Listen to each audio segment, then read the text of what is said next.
sort of thing is actually one of my pseudo-trademark things. Because I don't pick that fast, except when I'm doing like triplet stuff. So, and I want really to make rhythms feel heavy without just going, the usual chugging groove.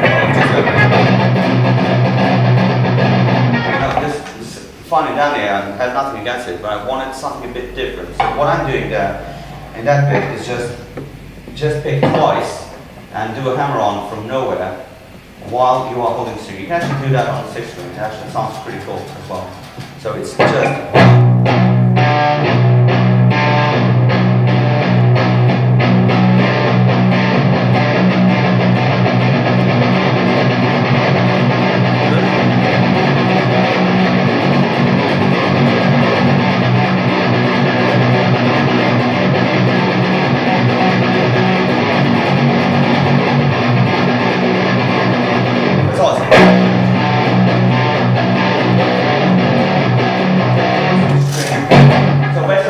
I use the open string to actually reflect the harmony I'm playing.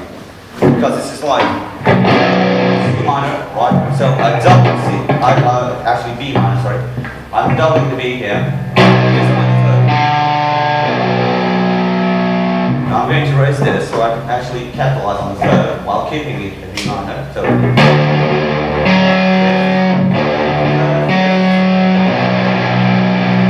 and now I'm just going to go to relative minor fifth.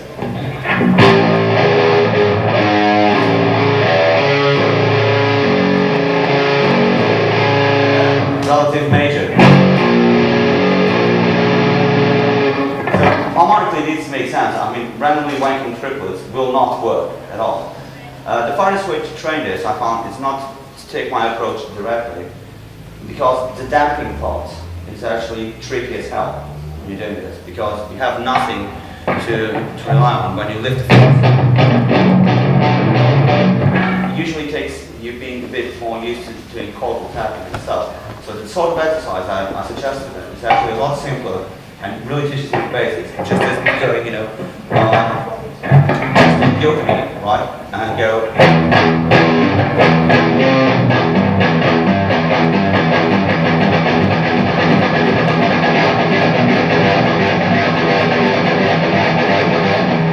That stuff going up, always diatonically.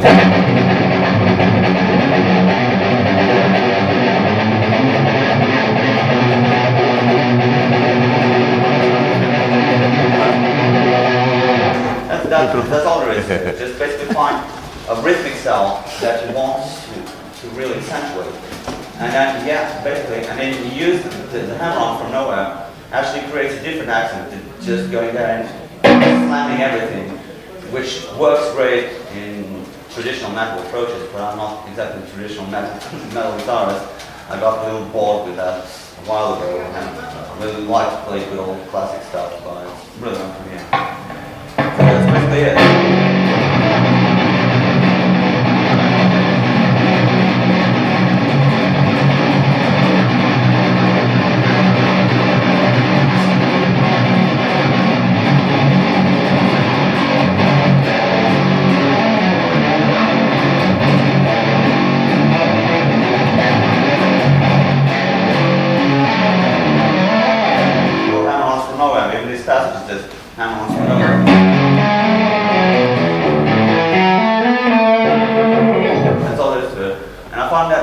Actually helped me get my own identity out there, just picking everything, on stuff like that. It's like that ninth thing I usually do in my tournaments and stuff like that.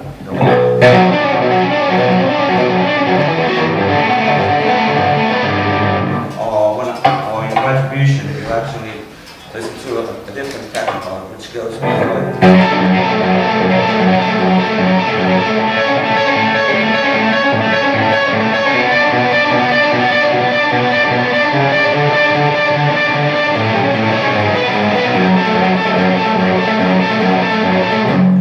Based on dance music, believe it or not. I really like to take that arpeggiated sound that these guys use and actually incorporate it in metal, because most of the chord progressions they use are actually ripped off from 80s metal anyway. So it was like, okay, I'll just return the favor and rip the arpeggios off from you. And that's how that sort of thing came about. It's actually one of the things where extended range guitars really shine, is that you actually have all these possibilities within one box. Because the whole purpose, at least for me, this is my own personal view on the subject, is not to just get there and start flogging the lower sharp. I mean, nothing against those who do, but to be frank, this gets old really fast, just getting random diminished crap, and just going.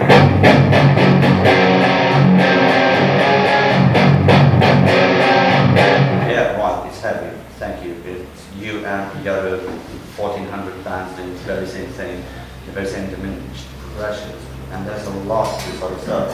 I can actually extrapolate to 6-string again, so it's kind of cyclic, really. I started looking at 6 strings differently, but I don't really use them anymore because I'm so used to 7s these days, and I usually end up playing outside the neck. It's just like, there was something here, and where's the string? Where do you hide it? You know? Would you get another 8-string and put a high A on it instead of the... I tried that, and it actually works fine, but it only works well, in my experience, in fan frets. Why? Because it can actually shorten the scale length. Otherwise, by the time you can actually use a 25.5, but you need special strings to do that, to be frank. I tried doing that in the 25.5 A, and every single band I tried doing in the high A ended up with a very dead string. And I had to stretch it, just to reach the high A and have it stay there. I had to stretch it for 24 hours. So it's just leave the guitar on the workbench, get back to it. What gauge do you use for the high A? I tried using a 7 for that. Yeah. Which is really the limit of what strings you can actually get, commercially speaking. But even so, it didn't hold its own that well. What I found is that in this sort of bridges, especially in string through a lot of guitars, when you go for a high A approach, you tend to either have the neck break at the cello, no matter how good the cello is, just because of all the excessive tension, or at the nut, or what is also quite common, it just starts just unwinding itself, and all of a sudden you just see a ball popping off the bottom of the guitar and falling on the floor and go, now this is how to do it. And basically, if you go for a fan fret type, it does work. Rusty totally does that, for instance, on his 8 strings. He doesn't really have a lower sharp. But he tunes the whole tone down. And when you do that, from A to G, it actually works like a charm. It works like a charm. A whole step and a half step down actually make things very, very easier on the string, and actually live on it is quite usable. Personally, however, I did prefer using a high G as opposed to a high A. Why, you ask? Just because in terms of chordal work, it made it a lot easier. Because the A doesn't really belong there. I mean, for instance, this is of course a representative chord that doesn't work like that. An E minor would look kind of like, you know, this. So all I could do was either play the fifth or forego bar chording altogether, because basically the major third would be here and the minor third would be here. So it's like, you know, playing stuff like and it doesn't really work because it lost a lot of notes. So I just have the minor third. Yeah. Is your 8-string tune standard, or have you dropped the low 8? No, I usually use it in F sharp, because it allows me to use standard chordal shapes, you know. And for instance, you know, just the good old major chord. It's actually easier to get chords together dropping it to E, because all you're doing is actually, you know, either complementing or replacing. So that's what Tosin and Basie does. Tosin does that because Tosin comes from a classical / jazz background.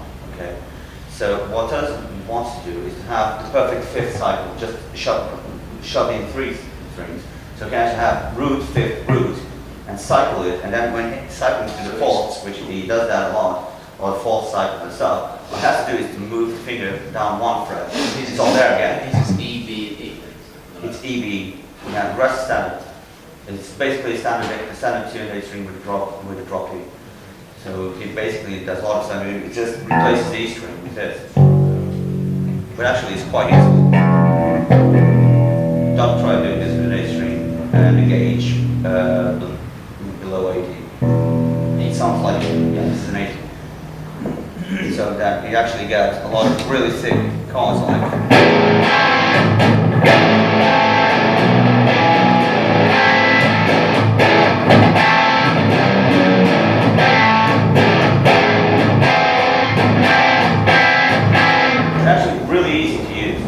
really, really easy to use, especially because you can just double the melody.